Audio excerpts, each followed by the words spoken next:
Hi, everybody. Another episode. I believe this is episode 10 of In the Hot Box. I'm going to try and do without these glasses on because of the glare the glasses put off. So I have to widen my text. But today I'm going to be reading from my new production of Chase Baker and the Spear of Destiny. A brand new book. I just finished recording the next Roke book called Razor Edge. I expect that to probably come out very close to the end of October. It's the third in the series, and it's a fun book. I love Roke.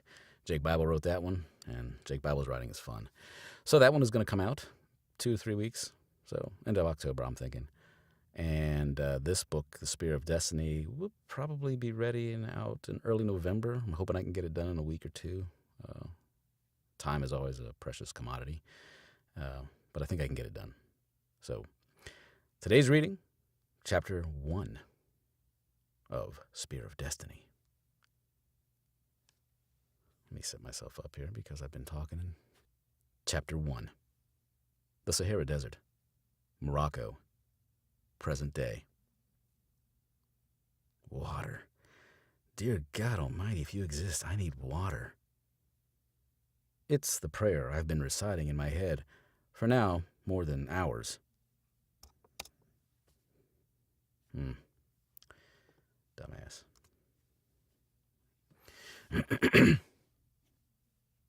It's the prayer I've been reciting in my head now for more hours than I care to count.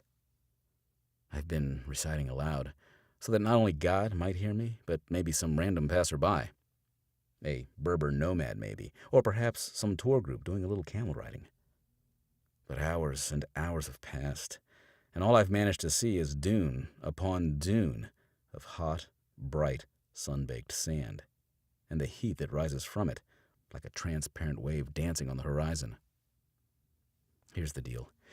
My hands are tied behind my back with rope, while both my feet and ankles are tied together in such a way that the rope extends ankle to ankle under the camel's big belly. The rope is tied so tightly, it's impossible for me to move my feet.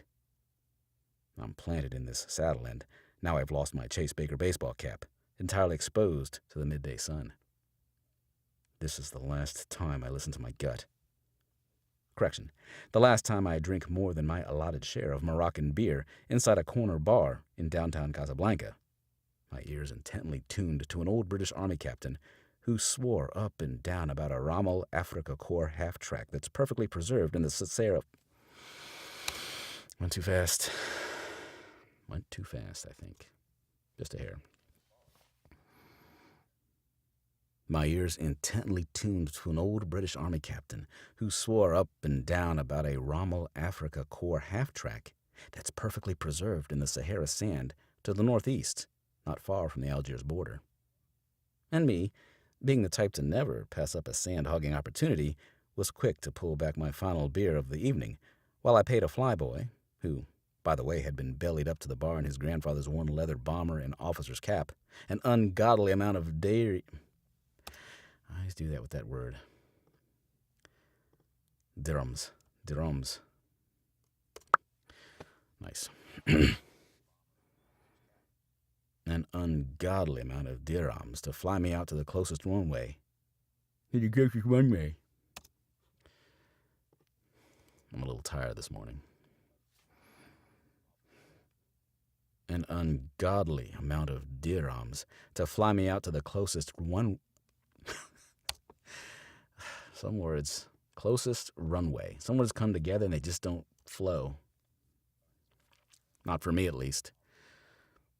An ungodly amount of dirhams to fly me out to the closest runway, just in time for the dawn.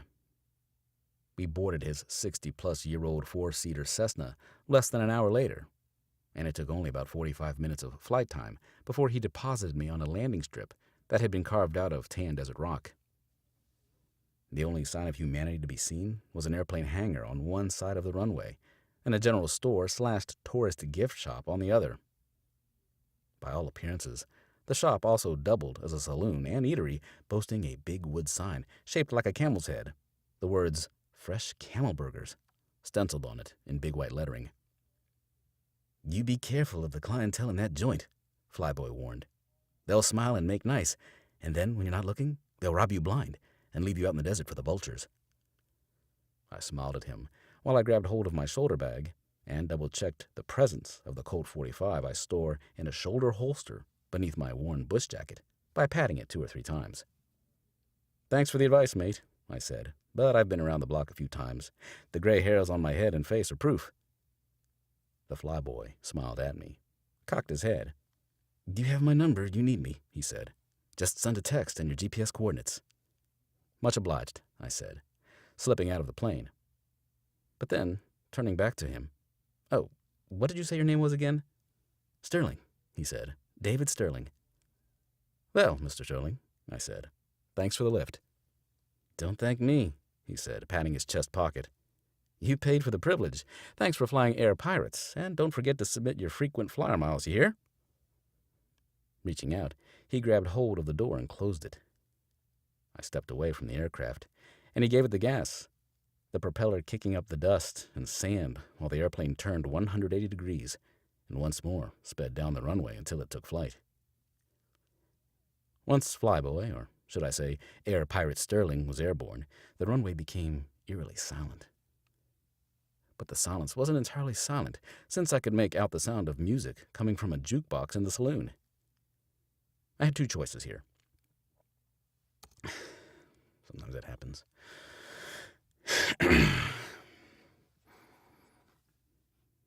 I had 2 choices here. I could either trust my GPS to take me out to the somewhat inexact location of the buried half-track, or I could head into the saloon and make a few inquiries about it. At the very least, I could perhaps enlist the services of a digger or 2, since I wasn't about to dig up a half-track using my bare hands. Pulling the 45 from the holster, I released the magazine, double-checked the 8-round load, then slapped the mag back home. Thumbing the safety back on, I reholstered the weapon and began making my way across the flat, lifeless landscape in the direction of the music. Okay, that's just a little bit of the first chapter. There's another section, but I'm not going to bore you with that because watching my fat face read is probably not the most exciting thing in the world. So, just a short In the Hot Box, episode 10, about what I got coming. Again, look for it in the next couple weeks. Razor Station by Jake Bible. And then this book will be next, Chase Baker and the Spear of Destiny, early November, mid-November. So, look for them both. They're coming. Next week's episode will be, I don't know what, more of this perhaps? Or maybe I'll go back to reading from the old classic, Zeburbia, the first one, which I love. But, anyway, have a good weekend. Oh, by the way, I'm enjoying greatly my MKH 416. I love it. I still have the other microphone, the beautiful TLM49. It's above. You can't see it, but I have it folded up. But this mic, I don't know. I love it. I should have had it a long time ago. But I'm not getting rid of the other one. I did just sell my CAD E100S, which is a very nice mic, and I did like it. I used it a lot, but I sold it. I don't know why I'm looking at the text. I should be looking at the camera because I'm stupid. But I sold it for a decent price. I don't need it anymore. Mama said get rid of it, so I think I'm more than well equipped now with this thing and that thing and everything else I have. So I think my little mic locker is complete for the time being. But there are always other toys out there I like looking at. And with Christmas coming, the sales at Sweetwater and Musician's Friend and Pure Sound and Guitar Center, they start coming, and then I don't know what to do. For some reason, I want to spend my hard-earned money, and I should stop. So, anyway, have a good weekend. We're into October. It doesn't feel like fall here in Northern Virginia, but it is. Hopefully the cool air will start coming, and the hot box won't be quite so hot. Until next time, thanks for watching, and take care.